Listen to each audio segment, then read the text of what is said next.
What? మా సంధ్య గర్భవతి? Impossible.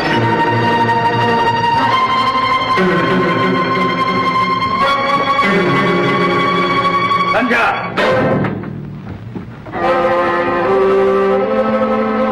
Doctor చెప్పింది నిజమేనా?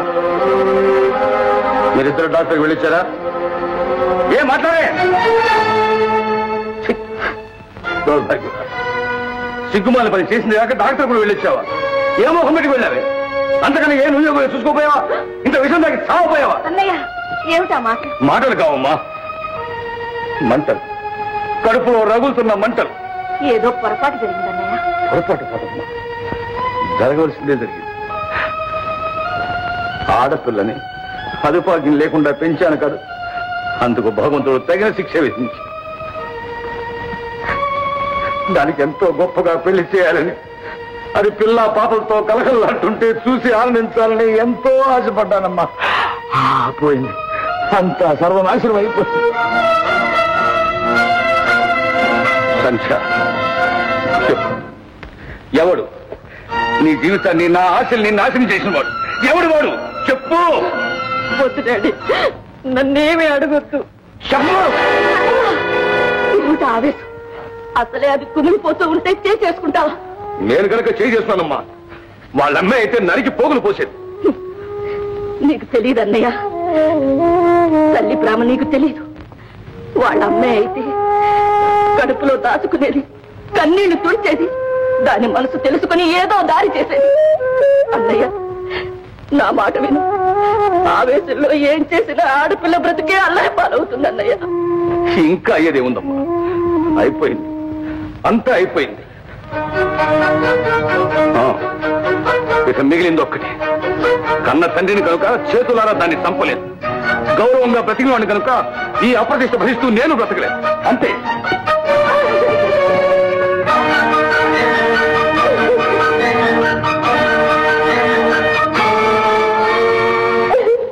బాధపడుతుమ్మా, బాధపడుకో. ఆవేశం తగ్గిన తర్వాత ఆయనే అర్థం చేసుకుంటాడు.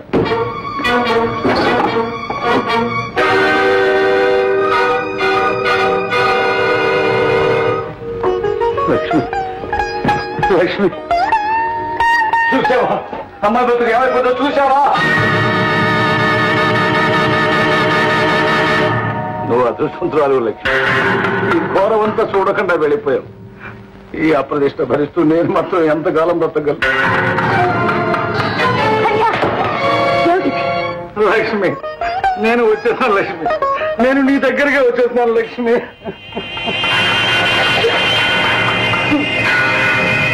ఏమి సాధించాలి? బ్రతికి ఎవరిని ఉద్ధరించాలి?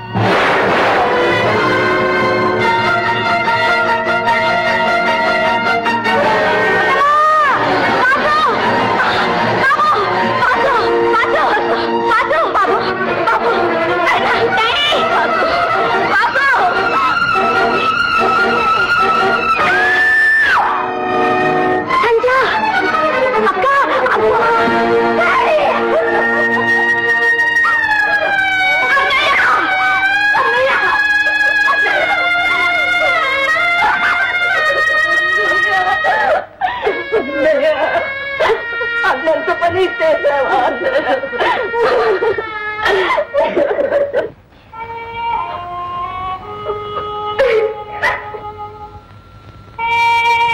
ఇలా జరుగుతుందని నేను కల్లో కూడా అనుకోలేదు.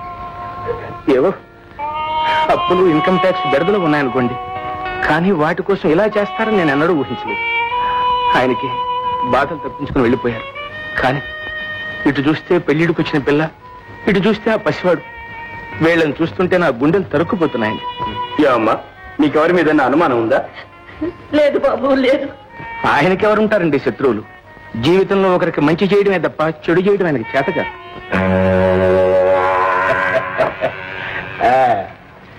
కోటిగా నీకు కండబలమే ఉందనుకున్నాను, వేతవా బుద్ధి బలం కూడా బాగా ఉందిరా.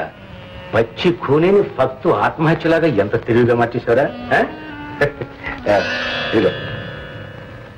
ఇది నా కండకయ్యా, మరి బుద్ధికో ఊరి నీ తెలివి మండ. సరే ఇదిగో, ఇక నీకు ఏమి ఢోకలేదురా, ఎక్కడికి వెళ్ళినా బ్రతికిపోతావు. అవ్వా అక్క, నేను ఇంకెప్పుడైనా లేచి నడుస్తానా? నడుస్తావు బాబు, నడుస్తావు. ఊరుకో బాబు, డాక్టర్ గారు తగ్గిపోతుందని చెప్పారుగా. సంధ్య, రేపు మాపో ఇల్లు కూడా అప్పులు వాళ్ళకి అప్పు చెప్పాలట. పోనీ అత్తయ్య, ఈ ఇల్లుండి ఎవరిని ఉద్ధరిస్తుంది? అన్నీ పోగొట్టుకుని ఈ ఇంట్లో మాత్రం ఎలా ఉండగలం?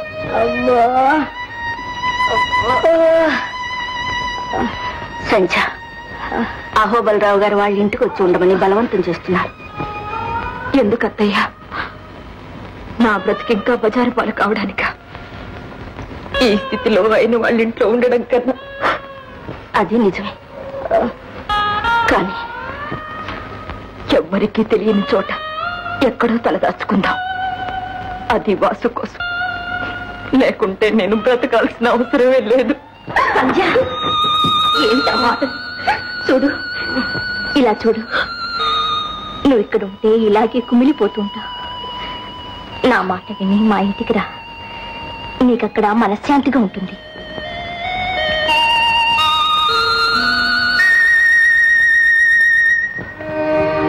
ప్రభువా, తీసుకురామ్మా.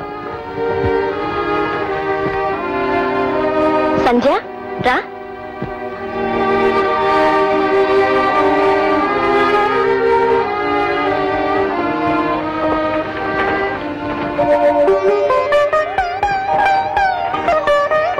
గదిలోకి తీసుకెళ్ళమ్మా.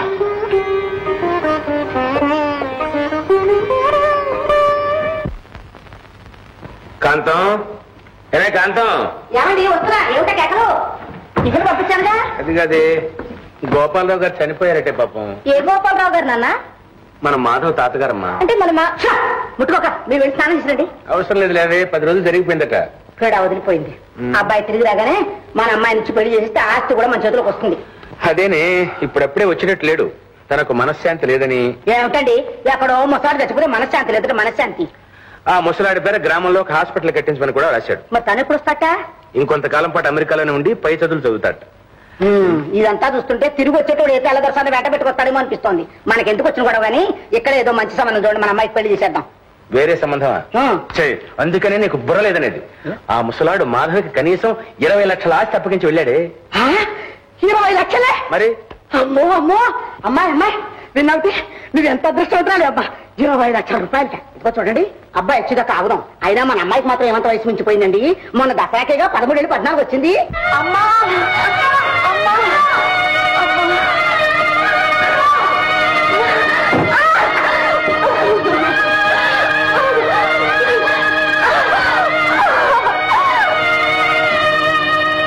ఫాదర్, ఒక్కసారి ఇలా రండి.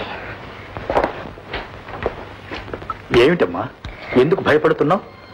భయం కాదండి, అమ్మాయి బ్రతికినంత కాలం ఆ బిడ్డను చూసుకుంటూ కుమిలిపోవాలి. ఏ ముచ్చట తీరని వయసులోని అన్ని ముచ్చట్లు తీరిపోయింది. అలా బ్రతకాలి. అమ్మాయికి ఇంకా భవిష్యత్తు అంటూ ఉండదు. మీరే ఏదైనా దారి చూపించి ఈ ఆపద నుంచి కాపాడాలి. అర్థమైందమ్మా, అర్థమైంది. ఆ ప్రభువే కాపాడగలడు.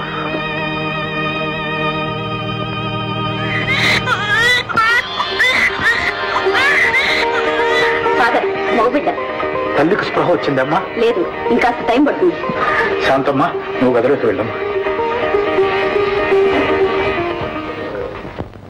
అమ్మా సంధ్య, అత్తయ్య మగపిల్లాడా ఆడపిల్ల ఎవరైతే లేమ్మా.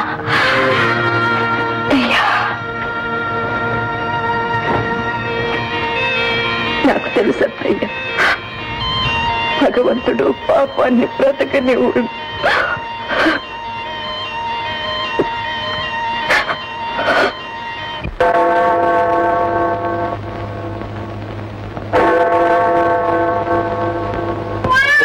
Mother divine, bless the child with longevity, health and prosperity.